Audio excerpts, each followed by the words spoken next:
Bursa Pilpres 2024 semakin menarik. Kali ini Gerindra bersama PKB membentuk Koalisi Kebangkitan Indonesia Raya, menyusul Koalisi Indonesia Bersatu yang berisikan Golkar, PAN, dan Partai Persatuan Pembangunan atau P3. Gerindra dengan mantap mencalonkan kembali Prabowo Subianto sebagai Capres 2024. Demikian juga PKB masih mencalonkan Mohaimin Iskandar sebagai Capres 2024 pada Pilpres yang sama. Bersatunya dua partai politik membentuk koalisi tidak lantas ditindaklanjuti dengan penetapan paket Capres-Cawapres. Gerindra misalnya, dalam silaturahmi nasional yang berlangsung besar-besaran itu, tidak mengumumkan paket Prabowo Mohaimin sebagai Capres-Cawapres koalisi. Gerindra masih membiarkan Prabowo menjomblo, padahal sudah ada Caimin, panggilan akrab Mohaimin, yang berusaha menyosornya. Ya, Caimin juga memastikan bahwa masih ada dua capres di satu tubuh koalisi. Tak lain adalah Prabowo dan dirinya. Dia juga masih mengajak partai lain untuk bergabung.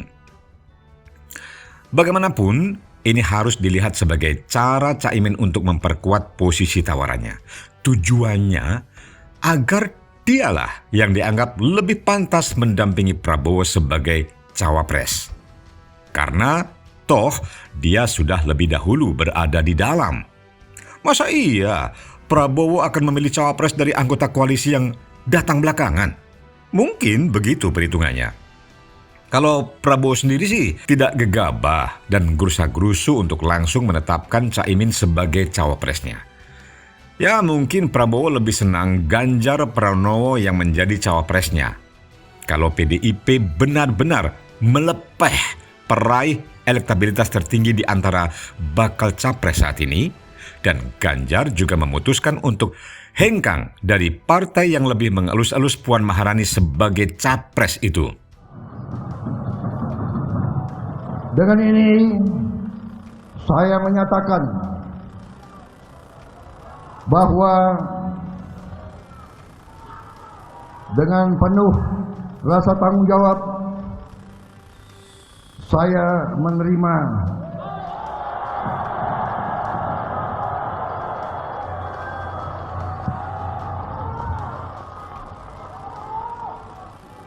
permohonan saudara untuk bersedia dicalonkan sebagai calon Presiden Republik Indonesia.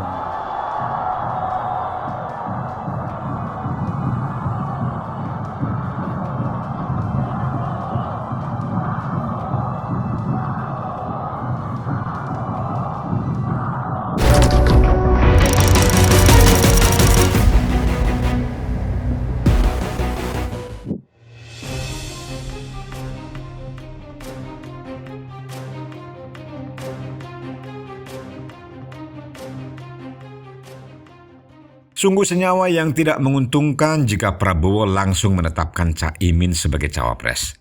Ya bukan apa-apa, dari sisi elektabilitas, Mohaimin masih berkubang di baskom atau barisan 1 koma, kendati sudah memasang baliho raksasa di mana-mana. Kalau soal baliho, Caimin senasib dengan Puan yang seolah-olah terkena kutukan. Semakin banyak baliho dipasang, semakin antipati publik memandangnya. Caimin dengan PKB-nya juga tidak bisa mengklaim diri sebagai representasi Nahdlatul Ulama, apalagi mengklaim titisan Gus Dur. Bagaimana bisa menjadikan Gus Dur sebagai dagangan maknyus yang bisa dijual untuk menarik massa?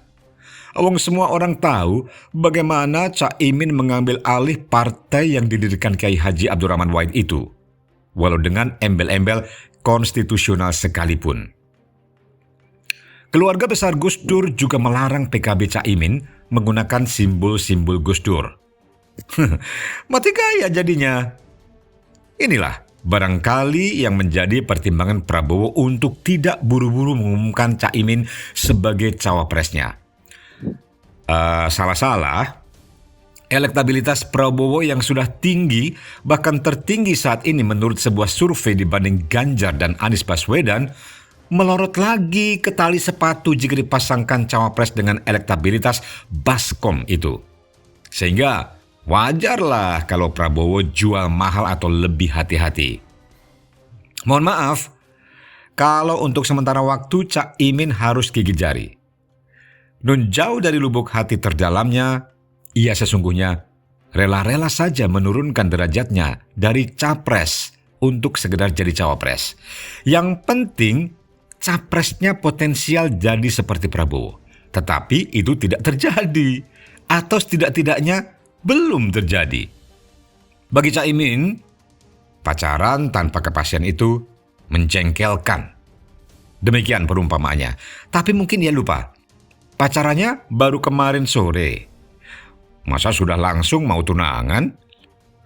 Dalam konstelasi politik yang lebih luas, terbentuknya koalisi Gerindra PKB semakin memperjelas polarisasi.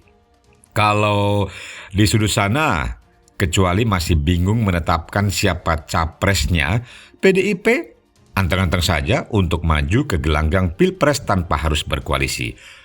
Menjomblo pun jadi.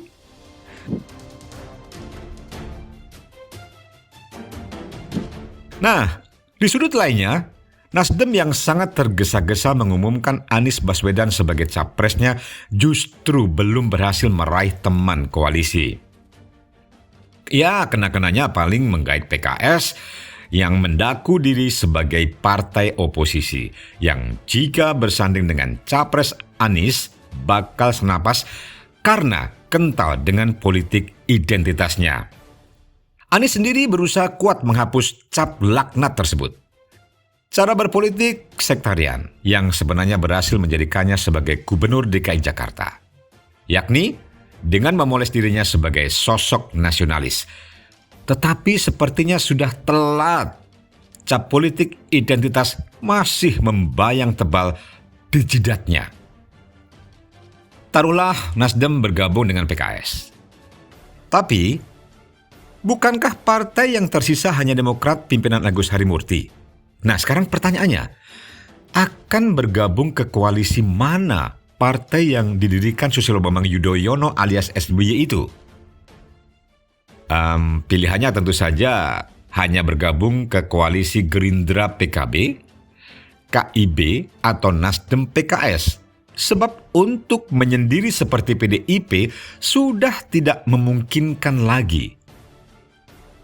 Apakah ini strategi Demokrat untuk menaikkan posisi tawar agar diperebutkan koalisi lain yang sudah terbentuk demi mencapai ambang batas presiden, atau memang tidak tahu harus berbuat apa?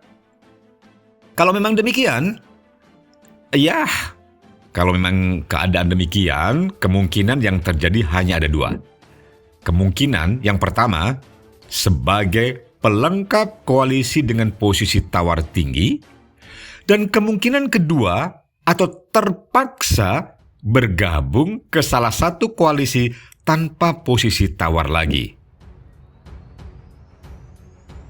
Dan tentu saja karena memang silaturahminya ini bukan hanya ke Ketua Umum Partai Nasdem, tapi juga silaturahmi seorang keponakan kepada omnya. Jadi ya deket lah. Tentu saja setelah ini saya akan melakukan silaturahmi insya Allah ke semua ketua umum partai politik ya, untuk bisa menjajaki dan membuka ruang serta komunikasi bahwa Indonesia dibangun harus sama-sama untuk menuju tahun 2024. Tidak adanya komunikasi membuat kemudian ruang-ruang itu tertutup dan menjadi miskomunikasi. Apapun yang akan menjadi keputusannya dalam dinamika berpolitik yang akan datang, kita harus bersepakat kapan kita harus bertanding, kapan kita harus bersanding untuk Indonesia. Itu. Cita-cita kita di tahun 2045, 1 abad Indonesia merdeka, mestinya insya Allah Indonesia telah keluar dari jebakan pendapatan kelas menengah. Indonesia telah menjadi negara maju dengan pendapatan 320 juta rupiah per kapita per tahun, dengan kemiskinan mendekati 0%. Kita harus menuju ke sana.